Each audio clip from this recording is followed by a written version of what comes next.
Greetings to everyone on the second video today. I hope you did not forget to write comments under the last video. I will definitely read them. Thank you all for your support. Let's get started.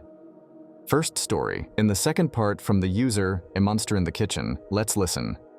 Hey all, I'm at a bit of a loss right now.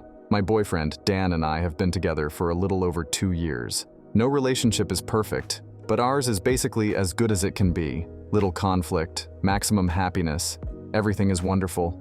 Yada yada yada. My family adores him. His dad seems to like me just fine, but for some reason, his mom, Carol, has never been too fond of me. I don't push too hard. I'm really respectful whenever I'm around her. I bring her gifts for birthdays and holidays. She's never given me one. Not that I care. It's just kind of strange since I've been around for a while. Always try and help when I can, etc. And yet, she's always been fairly cold to me. Not outright rude and terrible, just cold. I kind of wrote it off, figuring she's just a tough nut to crack. Anyway, my boyfriend and I recently finished our master's degrees, and we're feeling bored with our jobs and figured, what the hell? Let's move to a different country. When we told the families, everyone was ecstatic for us. Except Dan's mom, which wasn't really surprising. We both have jobs lined up, so it's not like we'll be bumming around or anything. Not that there's anything wrong with traveling. I'm a huge advocate. So the only reason she's not on board with it is because Dan won't be living 25 miles away from her anymore. Even though it's a great opportunity for both of us and something he's been wanting to do for a while. We leave in a few weeks, so we've been trying to spend time with them as much as we can. Dan knows about how his mom treats me, and even though she's not rude to me, he said that he's talked to her about whether or not she likes me, to which she'll reply, she's fine, I'm perfectly nice to her. So like I said, she's not terrible, she's just not great, to the point where I'd never ask Dan to bash her or anything. It just makes me sad because I want to be close with his family because they mean a lot to me. So I've been making some efforts to hang out with her. Anyway, we were over at his mom's house for dinner this weekend, and I offered to help her in the kitchen, to which she reluctantly obliged. Now, she's a decent cook, but in no way is she an amazing chef or anything. Never mentions secret recipes or anything like that, but I thought it would be a nice gesture to ask her to teach me some of her recipes. So while I was chopping onions, I said, "Hey Carol, I was wondering if you would teach me some of your recipes. Dan loves your cooking, and I would love to cook for him when we're abroad, to remind him of home, since I know he'll miss your cooking." Then she stopped and walked out of the room. It was super awkward, so I waited around a bit. When she finally came back in, she started yelling at me about how out of line I was. She was saying stuff like, "How dare you? You think you can replace me?" And all this crazy stuff. I was completely shocked and dumbfounded. I immediately walked out and told Dan, who was heading into the kitchen to see what the commotion was about, that I would be leaving. He told me to wait in the car because he was really confused. I sat there for 3 minutes when he came out apologizing, saying his mom was completely in the wrong, so we left. So here I am, a few days later, confused as hell. I'm happy Dan stuck up for me, but this situation is so ridiculous, I have no idea where to go from here. He's currently not speaking to his mom, but has received texts from his dad apologizing and chalking his mom's freak out due to the stress of Dan leaving soon. I don't want to be the reason he severs his relationship or anything, but I also feel pretty disrespected over something so silly. Any advice on how to handle this? Author update this story. Hello again! It's me, the monster in the kitchen. By the way, my username referred to me. I don't think she's a monster. I just felt like it was funny referring to myself as the monster. Probably should have clarified that. Thank you so much for all your responses. I logged out and came back to an inbox swarming with support, advice, clarification, etc. I really appreciate the time you all took to respond to my issue. Means a lot, internet strangers. Anyway, I'm happy to say that this is a positive update. I definitely sympathized with her because I know it must be scary to have your only child. Yes, Dan is an only child, as a lot of you guessed. How astute of you, Reddit. Pulled away by another woman, even though we have completely different relationships. But regardless, it doesn't excuse what she did. So I let Dan initially reach out to her, to which I followed up later. Dan gave her a call and was very nice, yet firm with her, and how she treated me. Carol responded saying that she was really embarrassed and sorry, and that she felt terrible and wanted to give each of us some time to cool off before reaching out. I initially told Dan that I wanted to send her an email based off of what user Vanity Pride Lust drafted, so he told her that I would reach out when I was ready. because I really wanted to frame the conversation rather than have her feel like complete crap for her outburst. So I sent her a text later in the evening, and we met for breakfast this morning. She was so apologetic and cried, and I said that although it did hurt me, that I understand where she's coming from and am in no way trying to replace her. I respect her a lot because she raised my literal dream man.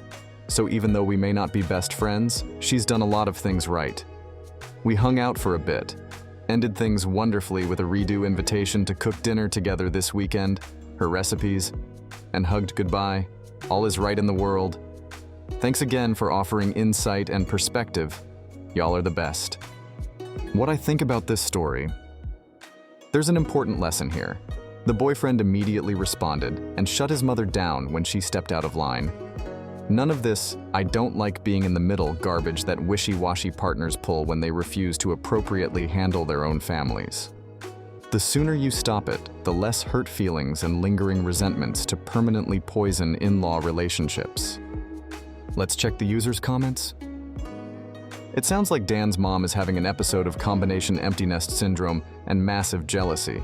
She feels like you are taking her son away, that she's losing him, and that you are trying to replace her. Unfortunately, there isn't much you can do. Dan's response was appropriate, and should this sever some ties, it's not your fault. If you really want to, you can try to reach out to Carol in a non-confrontational way. Shoot her a thoughtfully worded email, but I would avoid apologizing, as you haven't done anything wrong. Maybe something like, "Carol, I wanted to reach out to you to discuss what happened the other night. It was not my intention to upset you or make you feel like you're being replaced. We are both going to miss you and Dan's dad very much when we are abroad, and I was hoping to find a way to feel closer to you. I love Dan, and being able to have a relationship with you is important to me because I know how important you are to him." I had a different view on it. I thought that Dan and his dad apologizing and being fully on OP's side was a good sign for reconciliation with MIL too. Because toxic, abusive people don't suddenly become toxic and abusive from one day to the other. If precursors to this kind of behavior were common, then husband and son would already be primed to make excuses, soothe tempers, make it a both sides issue, etc. But they didn't. That makes me think that this is very much out of character for MIL, and that they were both surprised and shocked by her behavior. I think she has had issues of feeling like she was losing her son for quite some time, and this was only heightened by the reality of him moving to a completely different country. But instead of working through them, she kept them buried and tried to pretend like she was fine. Until OP's request brought it all to the forefront, and she had a little breakdown. Second story from the user, throw RA, let's listen. So yeah, basically what it says on the tin. My wife, Kara, used to be married to a guy with which she has one kid, my stepdaughter, Charlotte, 9. I've always wanted to be a dad, but I'm unfortunately unable to have kids biologically. So I've been treating Charlotte like my own daughter and showering her with love. After Kara and her ex broke up, he had his son, Levi, 5, with another woman. Levi is not an affair baby. Kara's ex didn't even start seeing Levi's mom until a year after he and Kara got divorced. Last week, Kara's ex passed away in a car wreck. From what I know, Levi's mom won't take him in, and Kara's ex has no close family who will take him in. Levi is currently staying in a foster home, and if no one steps up, Levi will become a ward of the state and enter our state's god-awful the foster system permanently. The other thing is that Charlotte loves her little brother so much, and obviously she's devastated about her dad. I think that staying connected with her brother will help Charlotte through the grief, and that staying with his sister will help Levi. The thing is, Kara absolutely loathes her ex. Their split up was on pretty much the worst of terms, and their divorce was the messiest I've ever heard of.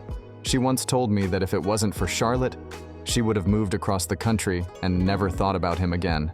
I'm worried that she won't want to take in Levi because of his connection to her ex. I don't know to talk to Kara about potentially stepping up to take Levi in, or if she might be gravely insulted if I brought this up. I know that Levi is not technically mine or Kara's problem, but he's an innocent child and Charlotte's little brother, and I would feel guilty if I didn't even try to take him in. Edit, since a lot of people have been asking. The reason that Levi's mom can't and won't take him is because she lost custody a while ago and has no interest in fighting to get it back. I don't know why she lost custody, but I believe that she's on the sleep offender registry for something quite serious. Author update this story. So after reading through as many comments as I could, I was even more nervous than ever about talking to my wife. I was also even more convinced that this was a conversation I needed to have sooner rather than later. I also tried to get more information about Levi's situation and why no one could take him from my wife, and according to Kara, Levi's mom emigrated from another country and doesn't have any family here. One of her ex's parents is in aged care, and the other is unwilling for some reason. As for the rest of his extended family, I don't know, and neither does she. But she did say that he's no contact with most of his family and has been disowned by a fair number of them. Someone may reach out in the future, but it seems unlikely. Last night, Charlotte was over at her friend's house for a sleepover, so Kara and I had dinner alone together. I started by bringing up how lonely I thought Charlotte was, and how glad I was that she was feeling well enough to go over to her friend's house. Kara agreed, and I basically got straight to the point by saying how I thought that she'd feel better if she could spend time with her brother, and asked if she might consider taking on Levi as a kinship foster. Kara looked thoughtful for a minute, before tentatively agreeing. We're going to be taking steps to see about taking him in, and at the very least setting up visits so that the siblings can see each other. This is a huge weight off my shoulders, knowing that she doesn't resent a little kid for her relationship with his father, and that she was able to have a rational conversation regarding a topic related to her ex.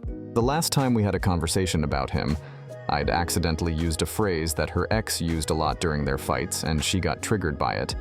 She ended up storming out and staying at a hotel for the night so that she could calm down. She's a lovely woman. I know it might not seem like that from my posts, but she really is. She had a really toxic and borderline abusive relationship, which almost resulted in her losing access to her daughter, so I hope that y'all don't think of her as a monster, but as a loving wife and mother with some trauma that she's trying her damnedest to work through with the support of her therapist and myself. What I think about this story: didn't even think of this. What a brilliant way to see it. He tried to keep her child away from her and keep it for himself. Now she have both, and he'll never see neither again. I do hope if they keep Levi, they allow him to still have some pictures and talk about his dad, OFC assuming that he was fond of his dad. Kara might be triggered though, so I hope there's a way to navigate it without it being detrimental to either of them. The poor kid just lost their dad after all and is unwanted by the mom. That must really hurt. Let's check the users' comments.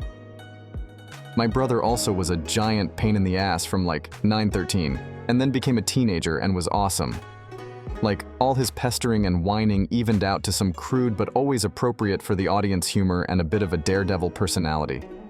The little weirdo jumped a bike across a creek bed at 15, but he never got hurt and was a joy to be around once he outgrew his mean tween phase.